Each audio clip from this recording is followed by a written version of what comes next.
Mas tatangkad pa ang Gilas sa mga bagong big man dahil sa mas pinaluwag na eligibility rule. Kaya tara, kwentuhan! Hinding-hindi na ngayon problema ang height sa Gilas, pero may mas itatangkad pa ang ating current frontcourt, dagdag kay 7'3 Kai Soto, 6'10 QMB, 6'10 AJ Edu at 6'10 Junmar Fajardo. Dahil sa bagong passport requirement para maging local, mukhang pasok na sa criteria ang 6'10 Phil-Am center na si Kamaka Hepa, mga idol.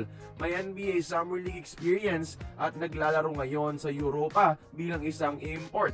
Ibang klaseng role din ang maidadala ni Kamaka sa Gilas, mga idol, dahil siya ang best shooter sa ating mga big man prospects. So mas mahirap mantayan, mga idol, dahil sa ability to stretch the floor. Kapag pinagtambal mo sila ni Kai Soto, para mo lang pinagtambal itong si Pau Gasol at saka si Dirk Nowitzki, mga idol, dahil sa shooting nitong si Kamaka. Pero exaggerated lang yan na, pero I know you get the sense.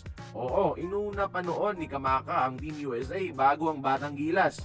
Pero understandable naman kasi yon dahil isa siya dati sa mga best young centers sa Amerika. So opportunity-wise, yun talaga ang mas practical.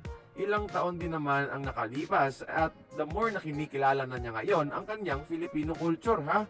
Dapat na tong kontakin ulit ng SBP. Kailangan pa rin natin ng shooter at mabuti nang makakuha tayo ng isang shooter na matangkad, kayang rebound at kayang sumapal. Yan ang madadala ng isang Kamaka Hepa. At yung pwede din subukan kontakin ay itong 7-footer na si Sage Tolentino. Oo, umayaw na ito sa Gilas dati pero malay natin baka nagbago na ngayon yung tao. Let's give him the benefit of the doubt. After all, mas magiging malakas pa rin tayo kapag may dalawang 7-footers sa ating lineup. Nasa US NCAA Division 1 pa rin ngayon si Sage para sa UNC Asheville, pero bangko pa rin.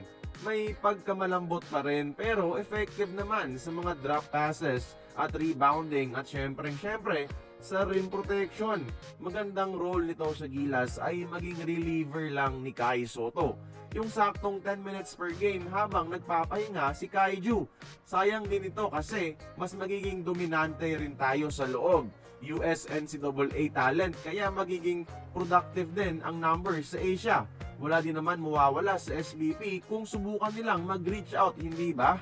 Kaya kayo mga idol, sino sa kanilang dalawa ang gusto nyong kunin sa Gilas? Join the conversation, magkomento lamang sa ibaba.